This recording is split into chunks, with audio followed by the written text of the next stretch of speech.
Good morning, everyone. Welcome to the Modern Market, where every day we discuss everything to do with the modern market. That is the crypto market, the NFT market, and how to make some and or a lot of money on the internet. Loaded up for discussion today. We have the markets are pulling back. We've got US curbing Nvidia supply to China. We've got China ordering airlines not to take further delivery of Boeing airplanes. We will discuss some general macro thoughts. We'll also get specific into crypto. We've got Kaito announcing big changes to Kaito Connect, the product there. Curious for Bread's thoughts on how the social crypto game will be changing.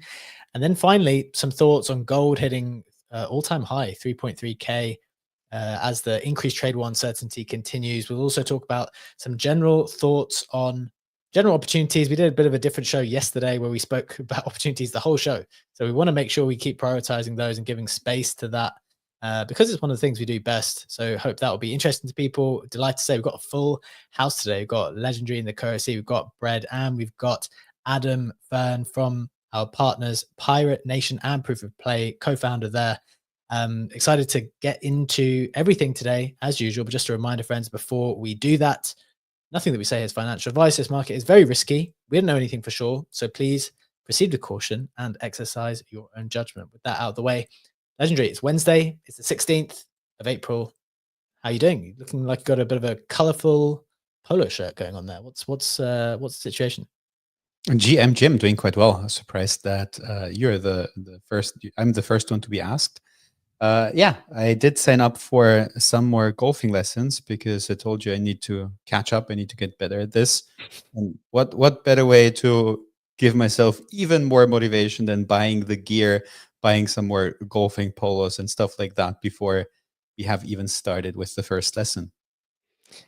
I like this idea. Okay, it's just whatever you're going to do in the future, dress for the part. Yeah. Dressing for the part. I don't mind that at all. Adam, how are things with you? How are things on your side? Are you dressing for the part as your kind of AI vibe coding character that you're playing at the moment? No, I'm just like full New York normcore attire, like normcore dad. That's just my general vibe. I get called a schlub by my wife on a regular basis, and I just embrace it at this point. I try to buy trendy clothing, and she doesn't get it. So I love normcore. I cannot express to you enough how much I love that. What I know. Okay, so this is something. I mean, as usual, we're going to get into the headlines in just a second, but you need to explain to us Europeans. I don't know if you know what is normcore. What is this? Oh, you're not with hypercore. I don't know what normcore is. Okay, this is now a fashion podcast, I guess. Normcore is the best way to describe the fashion sense is Jerry Seinfeld on the show. Like he wasn't like wearing cool clothes, but if you look back at it, it's like kind of like a retro hipness to it. It's understated. It is, not trying to be too flashy. It's not on the cutting edge of fashion. It's not quite like wearing, Lululemon, like basic attire. It's, just normal clothing. I don't know, Brett, how am I doing here? He nailed it. So what you need to know, B-Check, what you need to know is in the fashion world, you can add core onto basically anything that is like a thing, right? So you could do like dance core, you could do like emo core, like you could do that to like a bunch of shit, and then it just means like it's like the essence of the thing. So he's like saying it's like the essence of normal, right? So it's just like nothing truly like outstanding or like flashy or whatever. It's just like, yeah, he's just a dude, man. And then but it's cool, right? It's like he's just a dude, man. That is a fascinating concept. So it's like if you don't want to try to do anything specifically, this is the way you present yourself. And it's kind of like anti-fashion, which makes it fashion, if that makes any sense. If you want to live in paradoxes like this. Yeah. Legendary. Final take here before we get into the headlines. What you must be turning this probably doesn't sit well with you, given your fashion choice this morning. No, normcore is interesting because like it basically by just trying to be unpretentious and average, and if you like nail that style, you then again stand out, which is pretty cool. But yeah, maybe I should reference my golfing choices as golf core and invent this this word as well. No, I don't think your golfing choices are not going to be golf core. I don't think. Not if this is the way you're going to go with it. I like it, but if golf core even exists, which it doesn't, I don't think. Well, at least not Anything yet. can exist in It this world. exists Peach. now. Believe. It can exist. Okay, that's fine. Well, that was. I'm glad we have clarified that at the opening of the show. The show's always going to be useful in some way. Let's get into the other ways that it might be useful. Hopefully, as usual, starting off with the majors. Starting with a little bit of Bitcoin down almost a couple of percent. Everything's a little bit red today, down a couple of percent to 83.9K. ETH is down, of course, just a little bit more, down to 1.582, down 3%. XRP is down 3% as well to just over $2. BNB is down almost a couple of percent to 580. Solana's down 5% to $125. If you actually zoom out just a touch, we basically haven't done anything over the last we've got a couple of months probably. We just keep ranging around between 70 something and 90-ish for all the pain that people are going through. I think ultimately that's all that's happened. Getting into the meme coin side of things, we have Dogecoin down 4% to 15 cents. Pepe is down a couple of percent as well. Bonk is down 10%. Trump's actually up 1%. Fartcoin is down 4%. That is the leader, still up 60% on the last 7 days. So clearly the biggest outperformer. SPX is down 10%. WIF is down 10%. Pengu's also down 8%. A lot of red in that similar region. Probably nothing else super noteworthy on that side, although I do have some L1 stuff to bring your attention to in just a little bit. Getting into the main headlines, again, we've got the markets pulling back more generally. The US is curbing the Nvidia supply to China, and China's ordering airlines not to take further delivery of Boeing airplanes. So this trade war is not going away by any means. If anything, my reading of this is it is certainly escalating. We'll get some thoughts from Legendary on that when we dive in a bit. We've got Kaito announcing big changes to Kaito Connect product. So instead of being able to vote or leveraging your yaps as votes, you're going to start assigning yaps to boost mindshare accumulation for projects you assign towards. So it's a way to kind of leverage your yaps in a certain way. Very curious for Bread's thoughts as one of the top yappers in the game. He'll break down his thoughts in a bit. And then finally, gold's hitting 3.3K, going again, hitting all-time high. Although it's the most historical asset and we call ourselves the modern market, I mean, Ledge, you were buying gold the other day. So it's got to be a part of the conversation. Some notable price action. We've got Mantra bouncing 25% after the 90% drawdown in the last few days. The founder actually appeared on a CoffeeZilla interview. I don't know why everyone's going on CoffeeZilla to do their confessions these days. Did you see it? I haven't watched it, no. Bro, he gets roasted. Really? Roasted. He just does not handle it well. Because they're and they got around around the definition of the word pump the price. I saw that clip. Oh man. He was saying, in essence, if you do want to describe it, Brad, like what was he saying and what was CoffeeZilla saying? And it was like, we can't agree on what the words pump the price means, basically. Yeah. So I mean, it's hard to know what he was exactly trying to get to, but it was literally to the point of like, oh, the number went down and like we gave over $10 million to the market maker to make the number go up, right? To support it in one direction. And he's like, well, that's pumping the price. He's like, well, like to support it in one direction. Yeah. Yeah. Why are people doing this? Why are people incriminating themselves on? They don't have to do this. Dopamine impressions. They're like, they feel like the spotlight outweighs the time in criminal court and or jail. It seems like a ritual in crypto, right? Yeah. You've got to do a podcast tour before anything bad happens. Legal counsel before it well for them. They're just providing more evidence against them. It's baffling. Like it was on par with like the Kaiser interview where you're just watching it and you're like, what are you doing? Interesting. Yeah, any other maybe I should go on too. Like that seems like a good idea. Could be fun. Brett, any final thoughts from it? Were there any other takeaways apart from the point on the pumping the price, where it seemed to be the case that they were saying, so you did pump the price? He was like, no, we didn't pump the price. We just gave the market makers the money to do this. Yeah. I mean, no like major epiphanies derived from it. I will say that like it was back-to-back flubs for him, or at least like especially like what hit my timeline, because before that he did a Discord call with everyone that had lost money, like all the community, whatever, and he did it while wearing a Patek watch, like sitting there flexing on the thing, like not unintentionally. He's just like, oh man, oh this is so tough. And then like you're like, guys, what are you doing? What are you doing?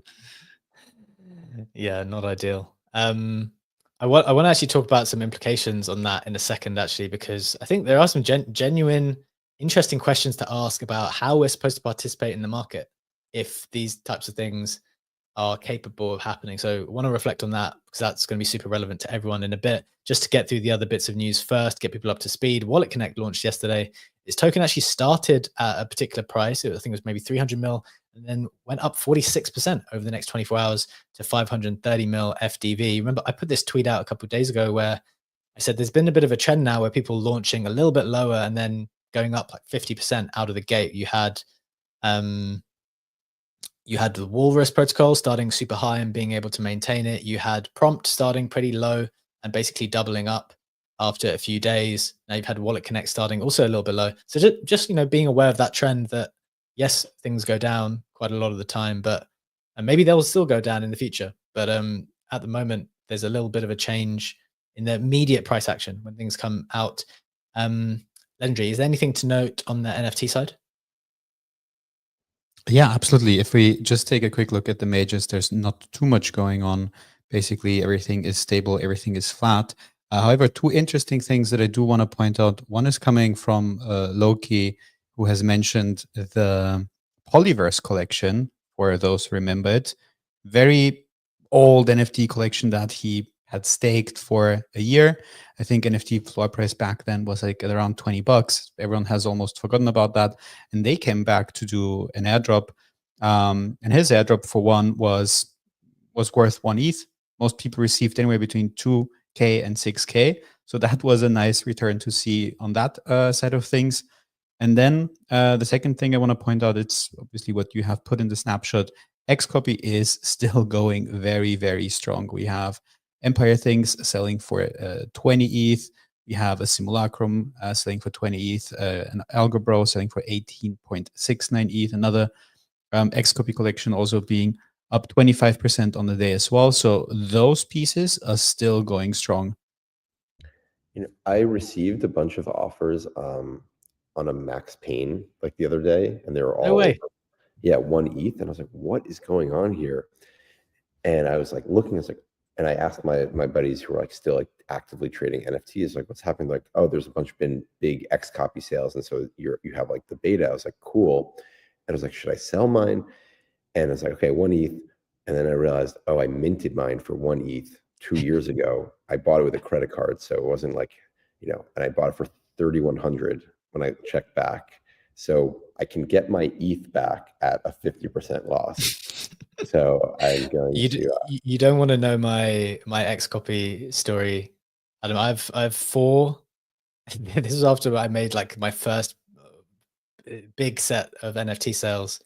I have 4 editions of Xcopy, which I bought at the top of ETH for 5 ETH each.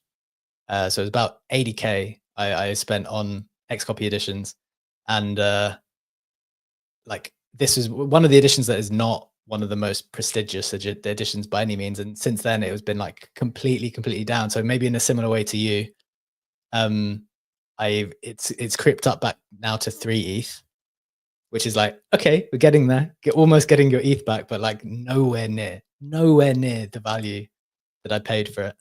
Denominating things in ETH was always a lie. We got tricked.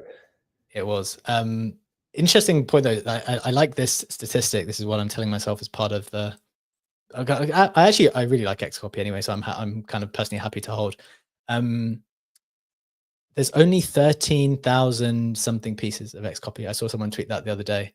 I was like, getting that scarcity mindset for Xcopy is pretty helpful, because I don't think that is very money for this space, given that you have these collections that have 10,000 pieces just in one. To think that there's only 13,000 Xcopy pieces is not a huge amount, and there's clearly a lot of demand there. One final point there, because I think this is interesting. Maybe other people don't know this. Someone mentioned the other day, earlier today, that Xcopy is doing really well. The Doom DAO, if people aren't familiar with the Doom DAO, shout out to Mike, who's a listener, is in the DAO and also works at HiveMind, the culture fund that is kind of buying a lot of these pieces. He's a good friend, listener of the show. They've been doing like awesome work. Like, and it's one of the few examples I can point towards where it's like a DAO that is working. It's these group of collectors that ever since I can tell that they kind of got involved during the bear market, Xcopies have got like way, way harder to get. And ultimately, that's what you really, really want from a group of people coming together. I think it's really difficult for DAOs to strategically come together and stay on course, but they're doing a really, really good job at, just shepherding those works, making sure they get into the right hands, and creating a good supporting price. What was the phrase again? Supporting the price in one direction. That is that is what they're doing. Okay, that was a quick point on the DAO. Shout out to what they're doing. I think that's pretty cool. Just a few other bits from around the space before we get into the bigger discussions today. We've got, another one. Trump business team reportedly looking to create a real estate game on the blockchain, Monopoly style. I guess they're going to find a corporate interest in every aspect of the blockchain, use it to its fullest. Movement Labs were reportedly conducting an investigation into market-making abnormalities, and in the article on Blockworks, it reported that Rishi, the founder, had taken a leave of absence, which he publicly denied immediately. This is an ongoing thing with Blockworks and Movement Labs, and maybe some other organizations where they've kind of been poking around Movement Labs. There have been some market maker abnormalities. I think they had to get rid of one, or Binance banned one. And now there's kind of questions raised about Rishi's position there. It seems like he is still there. That is what he's come out and said. So that's just the full picture. I'm sure there's more speculation that can be done there, but that's the key information, or what we know at the moment. Moving on, Oklahoma's strategic Bitcoin reserve bill fails to pass committee. We spoke a little bit about how a few of these things were failing, despite being quite optimistic at one point. Some of these things are not going through now in the States. Towns Protocol, the blockchain for communication, announces its Town token in Q2. That's kind of interesting. Pudgy Penguins announced official Pengu validator with 7 to 11% APY for Sol staking.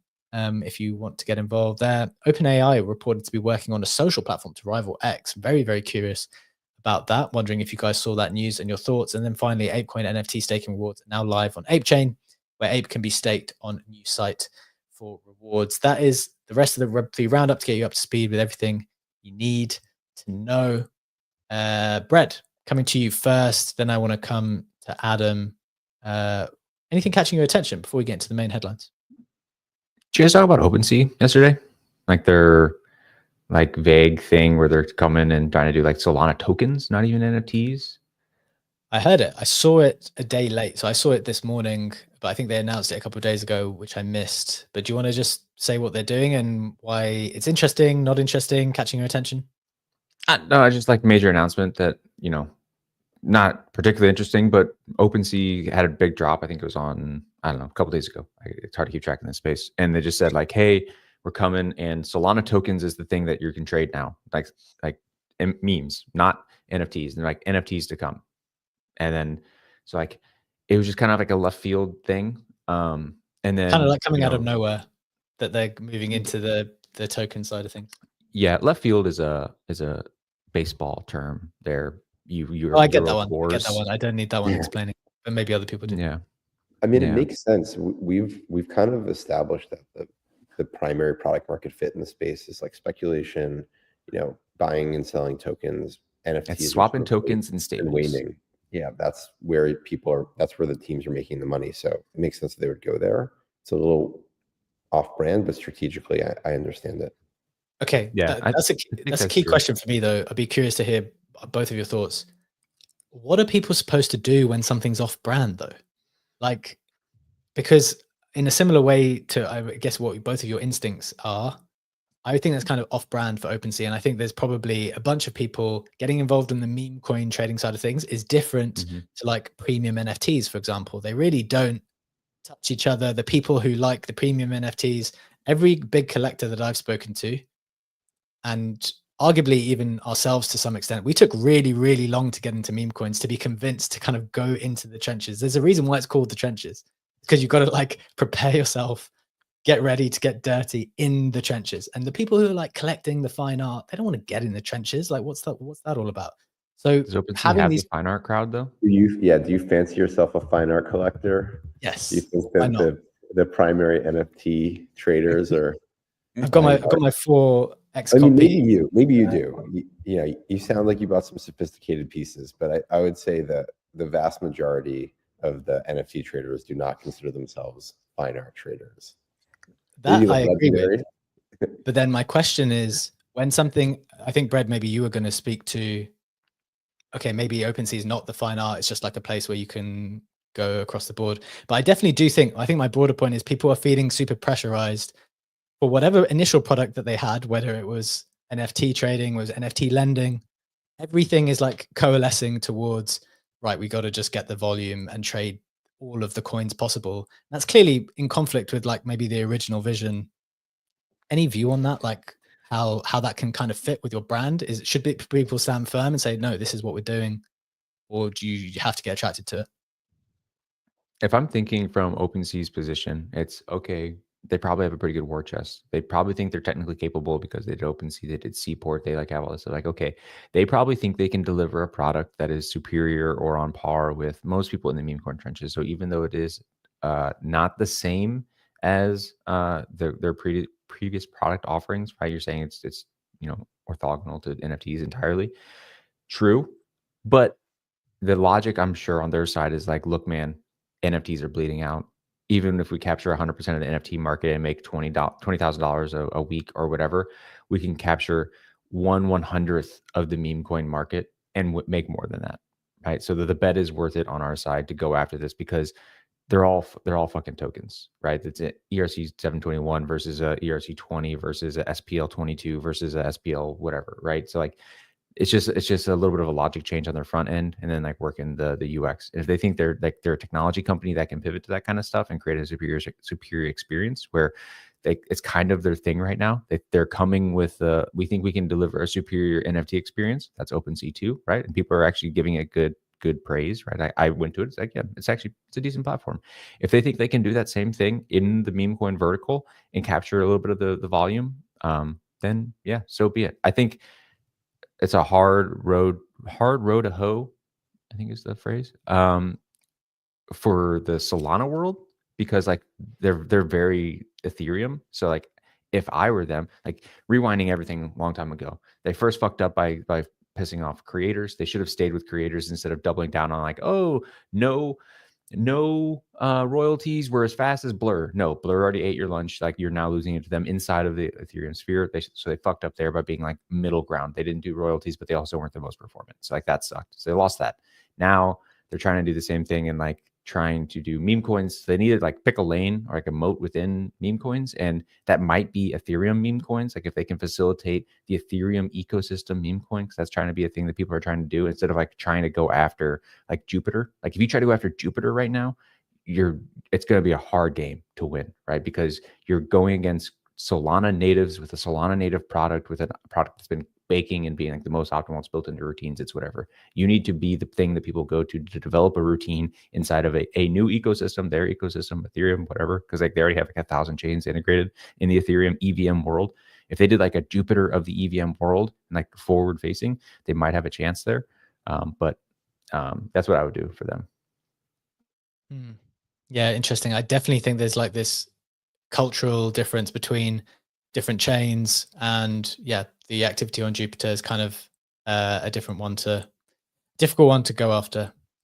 We've talked about it in the past, like we're all cult members, right? Like whenever these platforms come forward, Magic Eden, like whenever someone establishes like themselves as like the canonical thing to do the thing within an ecosystem, like you don't really lose that mind share, right? So like even with NFTs, right? We've had this conversation. Magic Eden was Solana NFTs. OpenSea was Ethereum NFTs. Both of them tried to like splash over into each other's ecosystem and got basically zero mind share, market share, anything. Like no one touched it. No one thought about it. It wasn't in their flow. They didn't care. So like I would wager that it's probably going to be the same thing here. People who are within the Solana sphere and have Solana native tools in their heads as a flow will literally never, ever convert to OpenSea as a meme coin platform for Solana, because it's just not, they haven't established that as a brand. So it's just like, I would not try to fight that fight. Yeah, interesting. Very, very interesting discussion. Appreciate your thoughts there, Brad. Before we get into the main stuff, and talking of cults, wanted to give Adam a chance to speak to some pretty cool stuff going on Pirate Nation. You shared this information the other day. Legend, just about to share my screen. You said that since the launch, your PvP mode on Pirate Nation has had over 600,000 matches played. That's pretty cool. I know you've always had a pretty strong community over there. And then you also shared this Underlord event has $400,000 up for grabs, but there are only 20,000 people competing. What's going on here? This is pretty cool opportunity, I think. What do we need to know? And how's First this? of all, who is not following me here? Who needs to follow? Who needs to hit that follow back button? This is the Modern Market account. Okay, all right, that's fine. The brand account you can keep secret. So yeah, I mean, we built a game that people really like, which sounds very stupid to say out loud in a way that I'm excited about. However, the game is legitimately fun, not like fun in a crypto Web3 game way. We're seeing people who are like traditional gamers who are playing this, who are having just like a truly amazing time, because like there's a meta and we're shifting the meta, and there's strategy and thoughtfulness going into it. And it isn't just mind rote. So I don't know if we coined this term or if someone else coined it, but basically this is like skill to earn now. Like only the best players are going to win. And there's really not that many people competing on a relative basis if you think about how many people are in the space. And so like I think when I posted yesterday, like this is an alpha alert. Obviously I'm like pumping, you know, the team that I'm working on. But like realistically, this is like an incredible opportunity to like be a part of Pirate Nation, you know, play the game, actually have fun. And if you don't win, you still have fun. Like I'm playing for, I sort of like churned for a little bit, you know, I'm being like very honest because I think it's important, because I think the game got a little boring. This was like a shot of adrenaline, like, you know, straight up out of a Tarantino movie, like straight to the heart. And we're seeing people who are playing hours per day because they enjoy it. They have no chance of winning. Like the top players are just too good, like the top players. But you can get into that mid-range and like mid-upper with like good practice. I'm like a low-tier player, but it's still having fun. And like the prize pool is like insane. So I don't know. I think people should check it out. You can play for free. And if you need any help, you can feel free to DM me. Like I'm happy to like guide you through it. And we have a bunch of guides. We're doing all these fun creator streams. We have one with Easy coming up today. And when you watch these streams, they're like all unpaid, by the way, to be like very clear. People are doing them because they're having fun, and they like enjoying it. And we put our top player in with them to like coach them through. And if you beat the creators, we give you like rare skins from our like arsenal that no one has access to. So I don't know, check it out. You can play for free. Hit me up if you have any questions. You can even try to beat me. You probably beat me. I'm not very good, but I'm having fun, and that's all that matters, I think, when you're playing games. As a data nerd, I saw that post from yours. I immediately went to the rollup.wtf to like, I want to see what numbers they're pumping to see like, yeah, you guys at the top, you know, with because for everyone else, like activity on the chain means data goes up, right? Just the amount of information that they spew into the world goes up, and Proof has been notoriously like towards the top of the leaderboard. Or we often like. Yeah, we were 1 and 2. Our two chains were 1 and 2 for a long time when we were at like peak, and we were doing 70% of all gas on Ethereum mainnet on the push down through, and about like more than that across like all EVM chains. We were doing more than every single EVM chain combined, like Base, Ethereum, Arbitrum. I remember. Yeah, that's why I wanted to go see it. I was like, I want to see some numbers, because I was like, I might have to post on this. Yeah, it was crazy times. We broke every piece of infrastructure in the blockchain, and we had to rebuild it ourselves. So, I know that's pretty awesome. We you know, Brad likes to get into the numbers. I like to just sense and go off the audience reactions, feedback, and the vibes. And before we even knew you guys, one of our longtime listeners, Kusho, was always talking about Pirate Nation all the time, all the time, because it was such like a genuinely fun game. And the reason why I think it's interesting is because people speak about it in a in a way that they are almost themselves surprised, because I think they are not used to having fun games around to be able to access. So I think that's pretty cool. It speaks to what you guys have been building out over a long period of time now. We're trying. I mean, we got it. The team is killer. They're so good at this stuff, and they pivot and listen to feedback. I think this is probably the best feature we've ever built, like hands down. And I think this can be like a standalone game outside of Web3, like easily. So I'm excited about it. Good stuff. Definitely have a check out, given that this event is taking place as things stand, and on a relative basis, not that many people playing. Great time to give it a look. Let's keep it moving, getting into the main headline for today. Legendary, you had a bit of a day off from your macro, the legendary macro update, but we're back to you today. Very curious on your thoughts on the bit of a pullback and the kind of escalating tensions with China.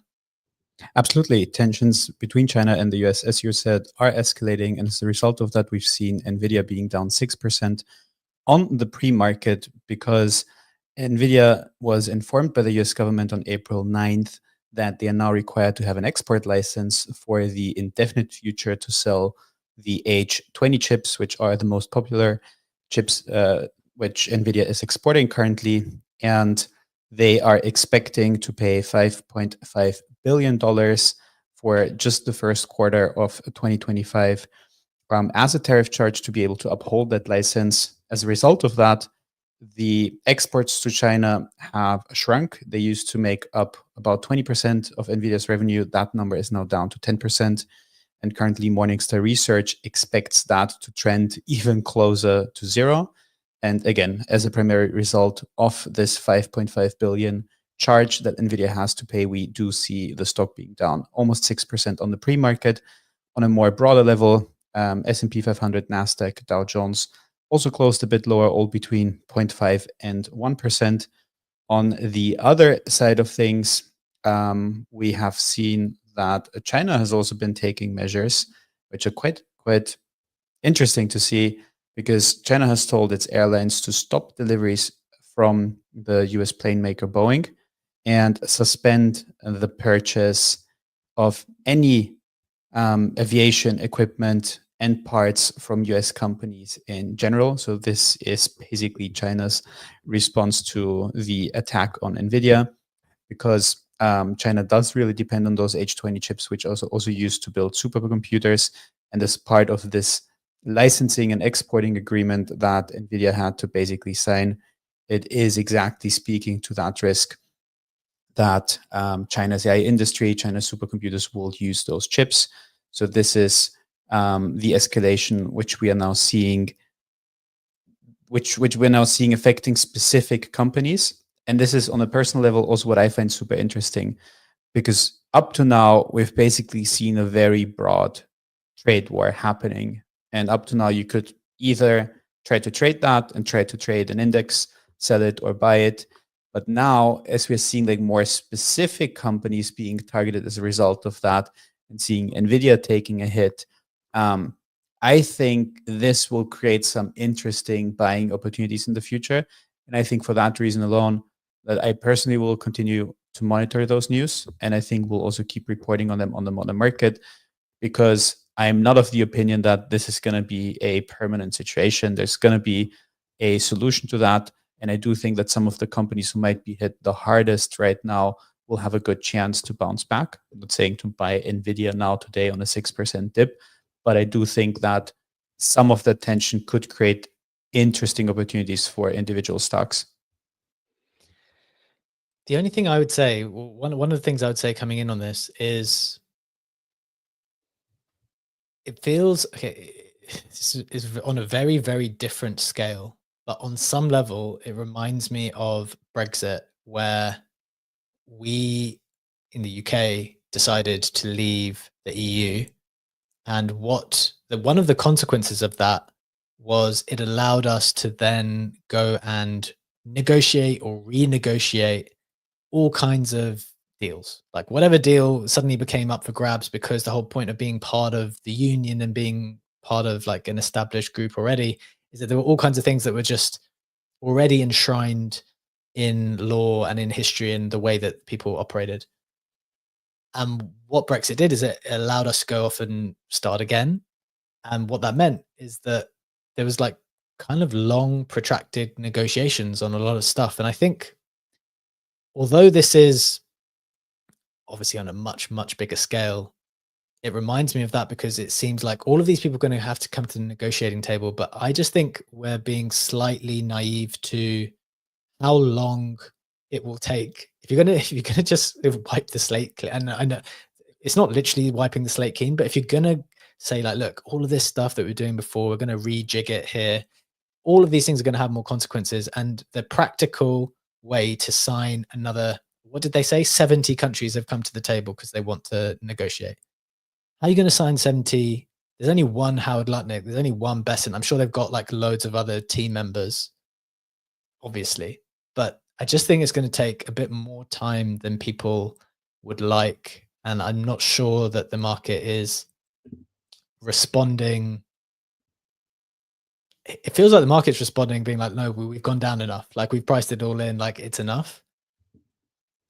Personally, I'm starting to wonder whether it's not enough at the moment. And obviously there's been a huge flight to gold, legendary. You talked about buying gold. What was it? Maybe a month ago, something like that, potentially. I can't remember exactly when. What's the thinking? Yeah. What's the thinking there?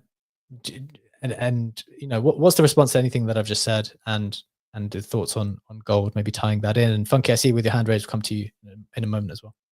Yeah, absolutely. I feel like I don't disagree with you. That definitely will take time to resolve. I feel like with Nvidia's case specifically, we had it in the news yesterday, but given the fact that we spoke very much on the opportunities that we see in the market, we didn't get to that piece specifically.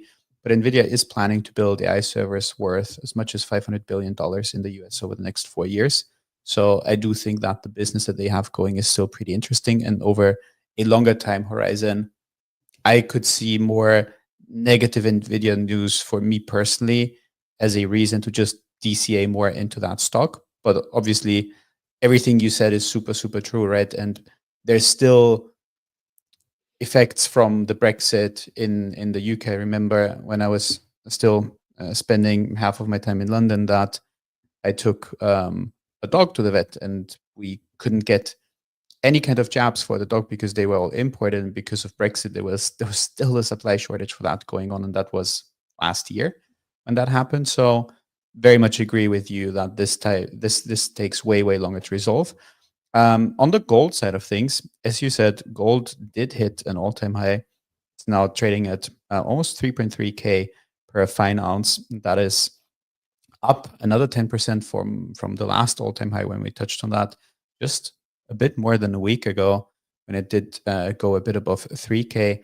I think personally the thing to keep in mind with gold, so yes, I'm a buyer and I've been buying gold a couple months ago, I've been buying gold last year, is to keep in mind that there's like a massive discrepancy between the paper gold market and the physical gold market. So paper gold market is like roughly 11-ish, bit more than 10 trillion worth of like physical gold. But the paper market, which obviously includes ETFs, gold contracts, futures, option tradings, perps, etc., and not all of that, even cryptocurrencies that mirror the gold price, but not all of that is like backed by a physical gold. That paper market is somewhere between 200 and 300 trillion. So there's like a massive discrepancy. And with obviously a lot of the future contracts, etc., you would have the right to claim the physical gold, and you could end up having like just a gold shortage or a gold squeeze, which could at some point, if people get really bullish on gold, like move up the price aggressively. So just from that perspective, it's not a very likely scenario to happen, but just because at least here in Austria, it's like very easy to buy physical gold, I always have preferred to buy just physical gold instead of put it closer. What are we looking at here? South African Kruger Rand 1 ounce. Prefer that over other gold bullions because naturally. What a flex! You're just pulling out a gold coin on the stream. Have our gold within arm's reach on the show. Yeah, gotta have something. He's actually sitting on them. He's like Scrooge McDuck. I feel like it's my dream to own like a bar. Like, how much is a bar? Depends. Look, I don't know who said it. I think it was Ray Dalio. Was if you want to buy gold bars, you need to buy at least 6 because then you can play around with them and build a small pyramid. So Ray Dalio. But that's like I think Adam Fern's talking about like he wants the comically large one, like the one you see in movies. You see, like, yeah, exactly. Like they rob a bank and they're going for the gold and they're gonna put it in the duffel bag like that. That's what I'm talking about. Like, how much are those? yeah, they're like super expensive. And how much does it weigh? Like 1 kilogram of gold, like in freedom units, 2 pounds of gold is like 100-ish K right now. And that is basically this size. Like this is 2 pounds of gold. Gold is very heavy. It's a very dense material. So if you want to have something like this, you will probably look more like a 20-pound, a million, or like a 10-pound, 500K bar. So if you want to buy that, you would probably not store it next to you while you're streaming on the modern market. You wouldn't, Legendary. Some of us would. Others would, yeah. I'm now feeling very humble with my 3K 1 ounce Kruger Rand next to me. Yeah, Adam's gonna whip out the bar. Have a friend. I have a friend who runs like the best prop studio for films in New York. He definitely has some gold bars. I'm gonna hit him up maybe next week. I'll show up with my own, gold bar, and you won't know if it's real or not. I'm not going to tell you. Definitely, we clearly need more rare possessions within arm's reach. I didn't know we had to be armed with them for the show. I can't wait to see that. Like Adam is just going to point at things with a just comically large gold bar. Yeah, let's do it. I have no rare possessions within arm reach. I was just looking around me. I don't have anything that I would actually care to flex. No golden Patek? No, not this time. This is the first edition Tom Clancy. Okay, so now we're talking. We got the rare books. That's not bad. Not bad at all. A rhinoceros I painted. It's a clay rhinoceros. It's probably worth like $5. Well, but I painted it. It's valuable to you, though, isn't it, Brad? That's what matters in the end. Probably priceless to you. Okay, so we got the gold. We had that conversation. Boys, any other reflections here on the time frames? My instinct is that this takes a little bit longer. Ledge has been buying some gold over and over again for quite some time. What do you think, Adam, Brad? I think the only thing that's certain to me is more uncertainty. Yeah, it's the whiplash is just impossible to deal with. There does not appear to be any strategic reasoning. I saw before when I woke up this morning that we're up to 248% tariffs, and so just I don't know, we gotta just see what happens. Yeah, I think that's pretty helpful information, because one thing maybe we didn't update you guys on yet is that there were a bunch of other completely random announcements also, which is again just, are they escalating, are they not escalating? One of the things that was said, I believe, let me try and find the tweet. So yeah, I think the tariffs went up, but then you also had tweets from Trump saying he was maybe willing to negotiate. If there was any tweet that says that it's all fine, we've come to an agreement, then it will probably immediately be okay. So yeah, we're kind of in that holding period, I think. Yeah. Funky, your hand is raised. I want to bring you in on this conversation. I know you've been thinking about this macro stuff a great deal as well. What are your thoughts here? What do you want to add? I just want to start by thanking Brad for making me laugh with the Scrooge McDuck. I loved DuckTales when I was a kid, and his $5 painted rhinoceros. But the thing that is scariest to me, there's been a long-standing tension between China and Taiwan. Taiwan makes like 2/3 of the semiconductors of the world. And on a quick Google search, it actually said it makes over 90% of the most advanced semiconductors, which Nvidia must be using for their AI chips. The big what if is, what if China gets so pissed off that they just take over Taiwan? This has been a long-standing political tension for a long time. That would absolutely roil markets and potentially set off World War III. It could be really bad. So that's the craziest outcome I can think of. Okay.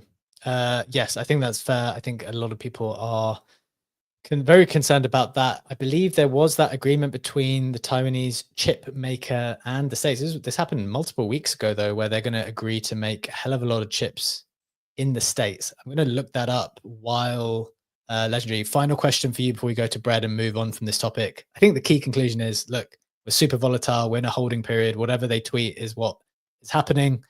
Final question for you, Ledge. You've been buying gold for a while. Is that something you want to keep accumulating? Like, you're pretty happy to keep accumulating that over time? What is your thought in that direction?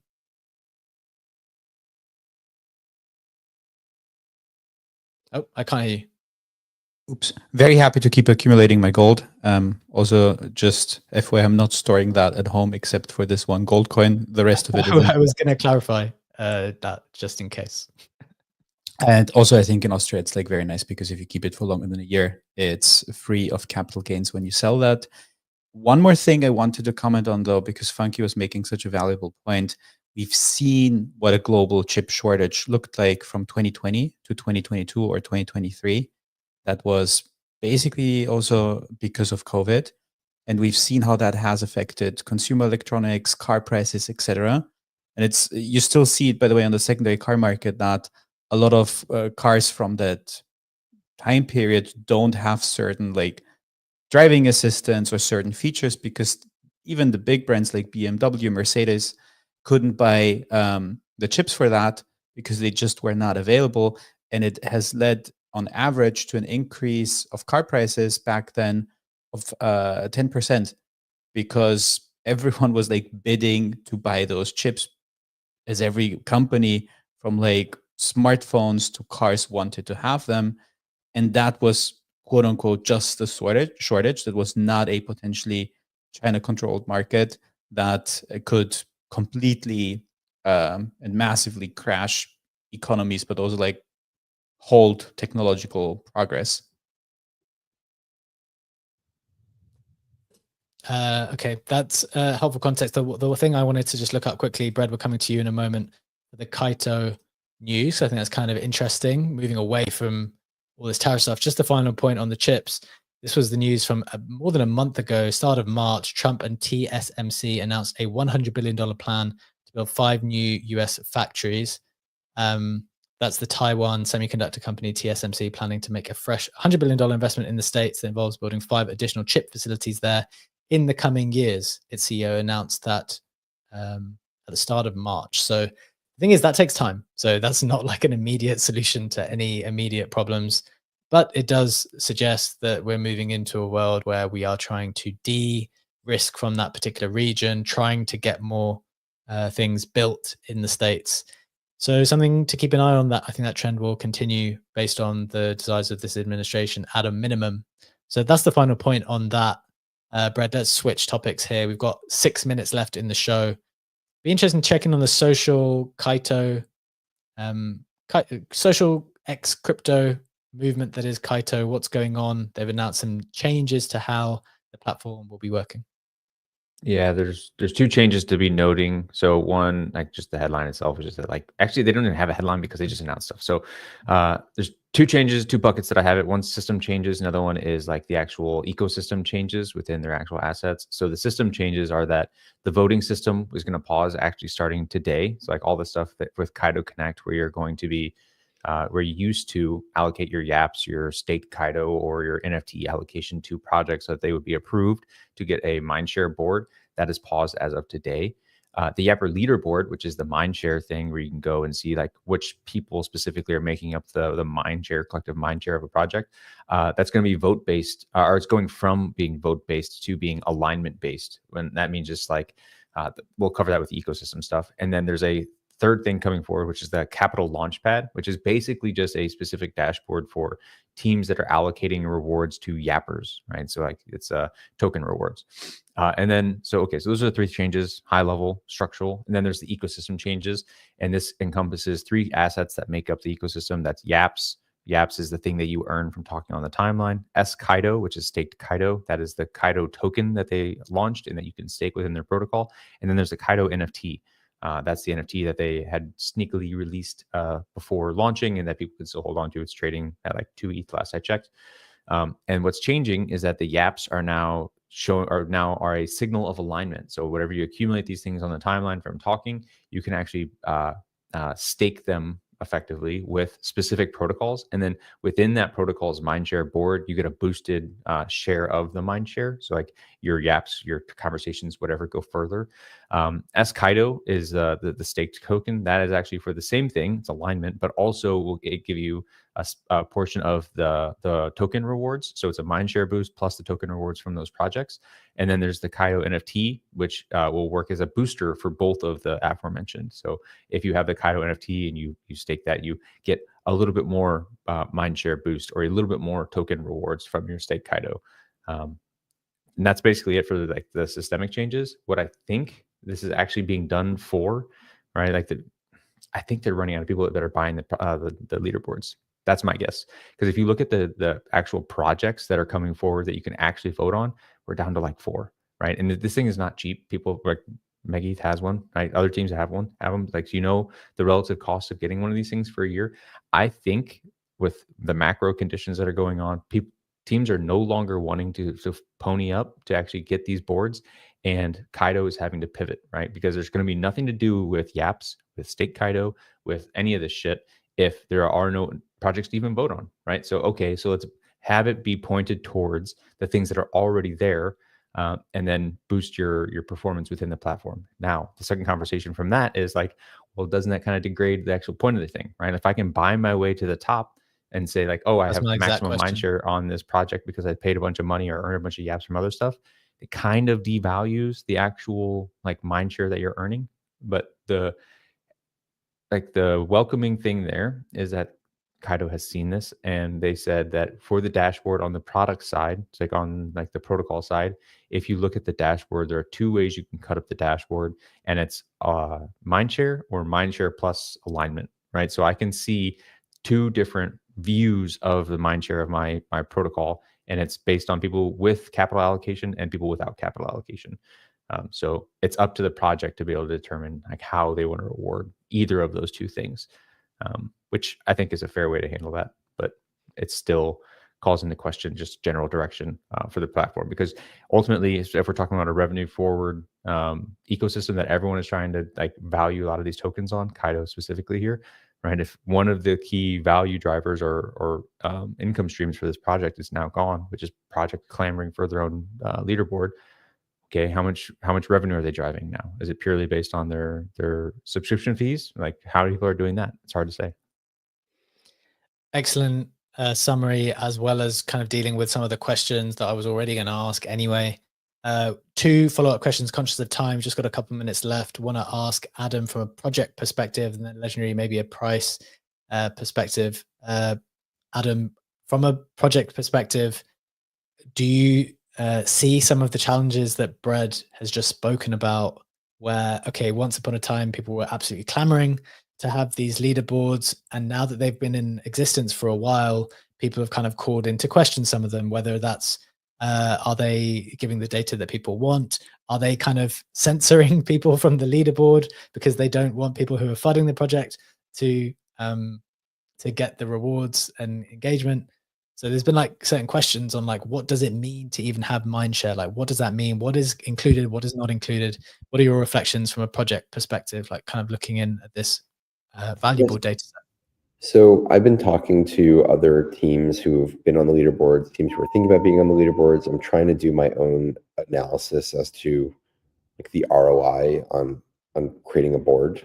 It is not cheap, and in advance of this change, you had to go around and like buy votes or corral votes, and so like you pay them a lot of money, and then you have to go out and campaign for your board to be on there. So like they're like, give us a lot of money and then go do work like auctioneering.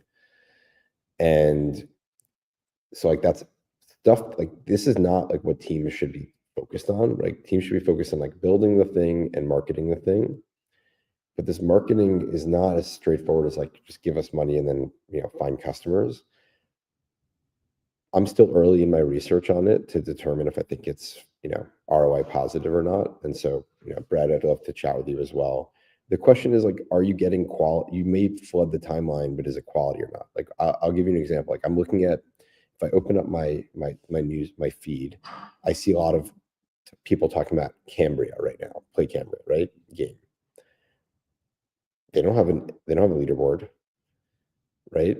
Like, they're getting mind share. Like, from my perspective, they have like top mind share as of the past 48 hours. They didn't pay for that mind share. They got it organically. Maybe it's not organic. Maybe there's some stuff going on behind the scenes that I'm not aware of.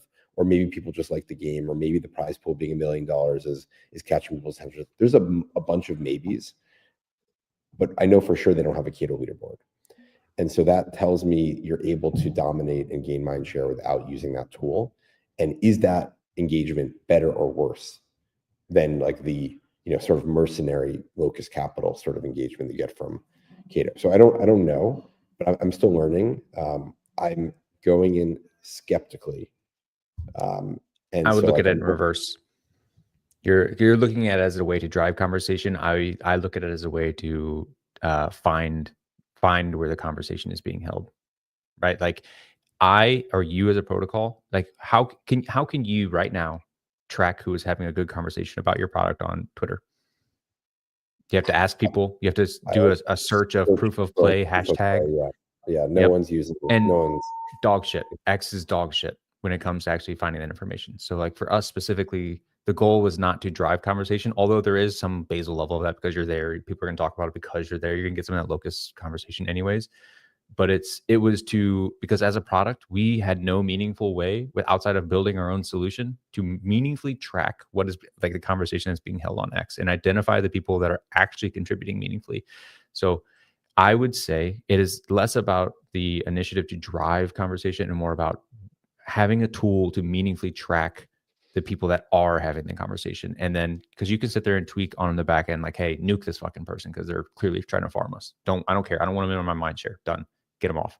It's like you can do some of that stuff on the back end to like finely tune the view of your ecosystem through the Kaito dashboard. And like, if the ROI there is like, you have to like do some level of allocation or like identify these people meaningfully, like, and it's cheaper to buy the dashboard than to build your own, or to like mindshare wise, resource wise, capex wise, all that shit, then it's better ROI. But depends on what a project needs to do with the people they identify.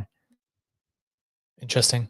Very interesting conversation. Kind of two perspectives on how to view the value prop for Kaito. Maybe just closing things off, Ledge, as we close the show. I just want to show you the Kaito chart. Getting into the price action, it's obviously something which had started off unbelievably well.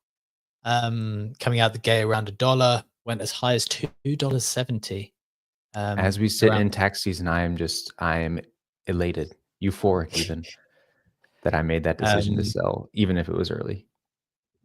Yeah, I think maybe early sellers probably felt bad for a while, potentially. But even good products and good protocols with strong product market fit can struggle to maintain the token price. Basically, down 7%, down to 70 cents, or just dipped under 70 cents. Ledge, any final reflections, either to do with the conversation we just had on the protocol itself, or kind of performance of the token? Final thoughts before we close out.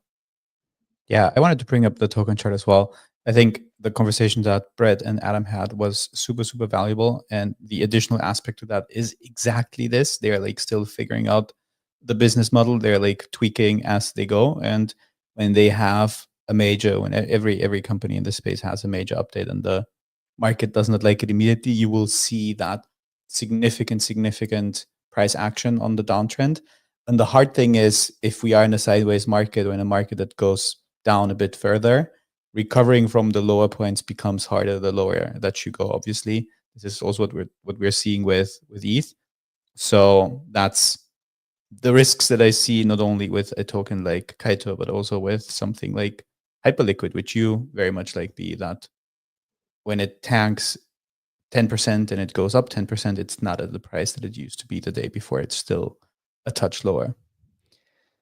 Indeed. I'll just say quickly from the team side of things, and Brad, you'll experience this at some point. Having a live token in market it's a real like emotional roller coaster. And if you think about, tokens are not equities, and tokens are not securities, right? Like I believe that very deeply. Like it seems like the administration believes that as well, and the SEC, et cetera, all that. But if you think about them as a proxy for a stock, which again, they are not, to be very, very clear, most stock is held by institutions who have like long-term time horizons. You don't have, 10,000, 20,000, 30,000 individual retail whipping prices around, sentiment changing day by day. There is so much more stability in like a public stock. Like what we've seen over the past couple of days, like you can have like one market maker or one large holder or one family office or whatever it is completely destroy your token price, right? You can have like one whale who's like, I'm out for whatever reasons, and you see like devastation on the chart. That then leads to disbelief in the product. Whereas a minute before, people are like, I love this product, I love this company. Now all of a sudden the price is down and they've reevaluated and they've changed their mindset around like what they're actually using, even though nothing has actually changed fundamentally outside of like their backs.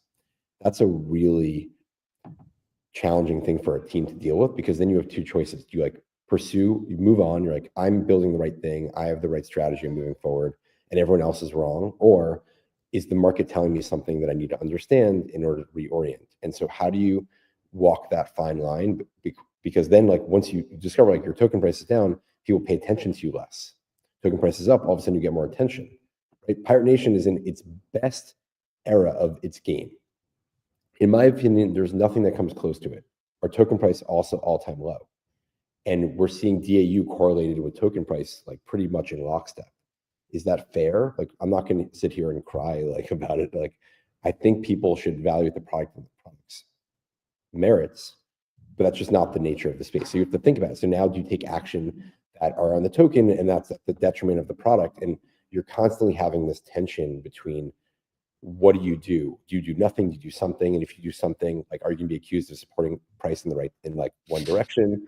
And there's only so many things that you can do legally, ethically, morally, etc.